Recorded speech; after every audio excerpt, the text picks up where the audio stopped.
Pero bueno, vamos entonces a continuar ahora con los principios fundamentales de la evaluación. Yo sé que tú has leído un poco a un doctor que es muy importante en esta área y tienes por allí un resumen importante sobre lo que este doctor plantea de lo que deben ser los principios fundamentales. Después de haber hecho mucha investigación, porque a veces se confunde el principio con características, con aspectos, con todo lo demás. Correcto. Y qué bueno es que hayamos conseguido a este profesor, a este doctor, que nos da bastante luz al respecto. ¿Qué me dices? Correcto. Estamos hablando del doctor Pedro Ahumada, que ha venido realizando investigaciones sobre los principios de la evaluación y él concreta 5 principios, profesor. El primero de ellos lo vamos a conceptualizar de la siguiente manera: de la continuidad y permanencia de la evaluación. Tiene que ver con esto que hablamos, no se evalúa al final del proceso. Exacto. Hablamos de 3 tipos de evaluación que es importante aplicarlas en ese rango temporal. Está la inicial o la diagnóstica, que debe hacerse comenzando el curso, comenzando el seminario, para que el docente pueda captar todas las necesidades, no solamente de los docentes, sino del mismo espacio, del mismo ambiente educativo. Entonces está esa vamos a llamar la primera fase de la evaluación, que es la diagnóstica, la inicial. Luego viene la evaluación formativa, que es la que se aplica durante todo el proceso. Y finalmente la...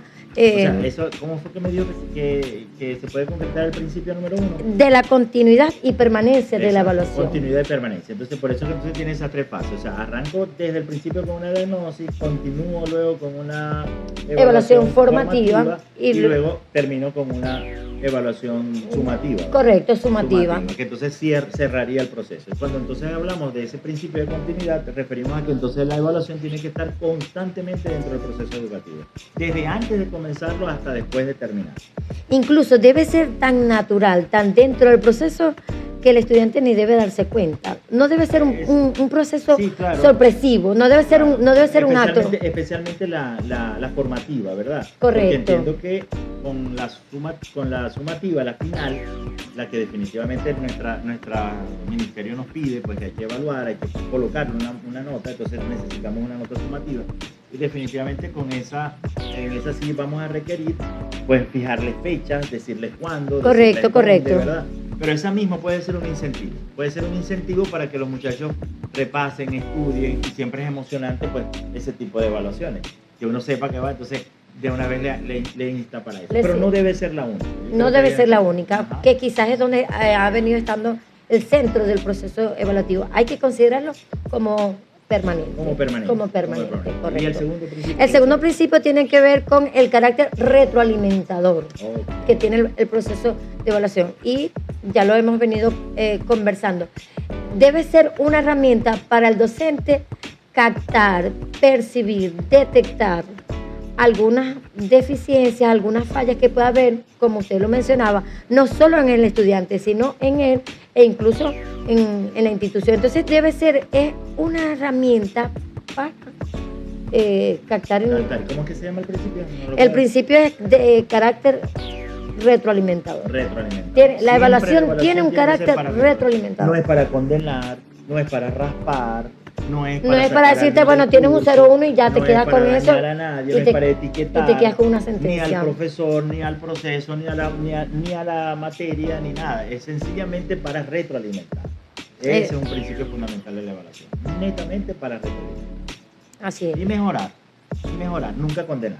Así es. Cuando le entendemos que no es un juicio que realizamos sobre el estudiante. Aunque no es un juicio de valor. Pero un juicio de valor, pero no es un juicio penal, no es un juicio peyorativo contra el estudiante. Damos paso entonces al tercer principio de la evaluación, que tiene que ver con el rol que ella cumple dentro del proceso educativo. Cuando nosotros identificamos que la evaluación tiene un carácter retroalimentador, entonces entendemos que en esa retroalimentación hay que volver a hacer el proceso, y entendemos ahora cuál es el rol de la evaluación. No es calificar al final, debe ser, ya lo veníamos diciendo, constante y permanente, pero ahora este rol que tiene es mejorar. ¿Cuál es ese principio? Mejorar. Lo repito, por favor. ¿Cómo no? Es el rol evaluativo de la educación, el rol evaluativo como tal, sí, tiene un rol evaluativo. O sea, siempre es evaluar, siempre es ver qué falta, qué coloco, qué quito, qué pongo dentro del proceso. Y como usted lo decía al inicio, o sea, de acuerdo a la intención que tenga el docente, va a utilizar un instrumento. Exacto. Entonces, siempre va a haber una intencionalidad para evaluar en todo el proceso que se realice. Esos son los procesos, esos son los instrumentos que uno como docente en la parte formativa debería estar incluido dentro de la planificación normal.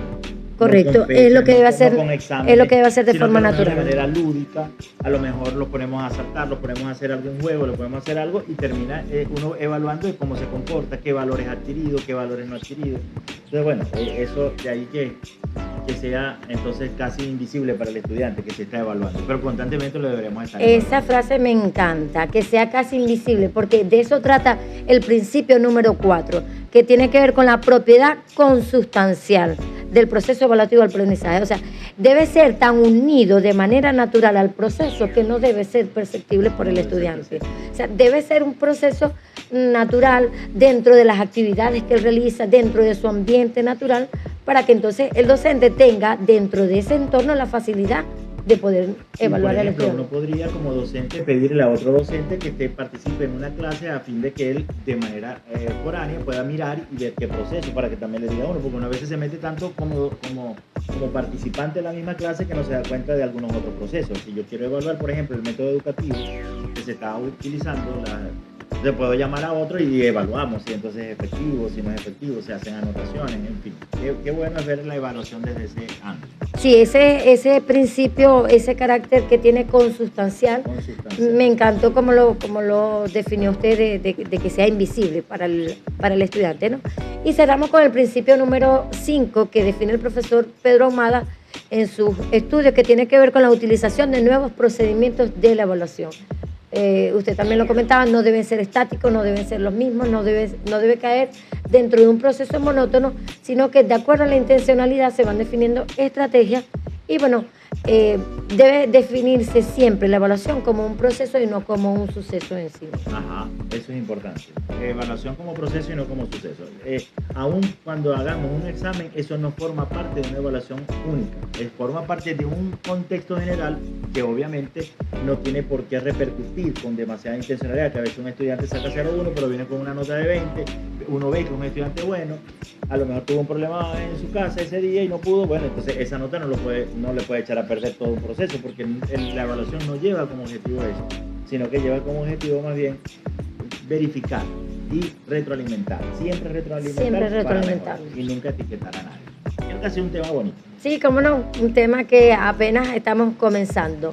Fundamentos de la evaluación y principios, que entonces, bueno, estamos acá tocando, dando los primeros pasos para este seminario de evaluación del progreso académico. Bueno, saludos a todos y especialmente a nuestro profesor, el doctor Ender Cedeño, que ha estado muy pendiente de nosotros. Que Dios los cuide, estamos en contacto.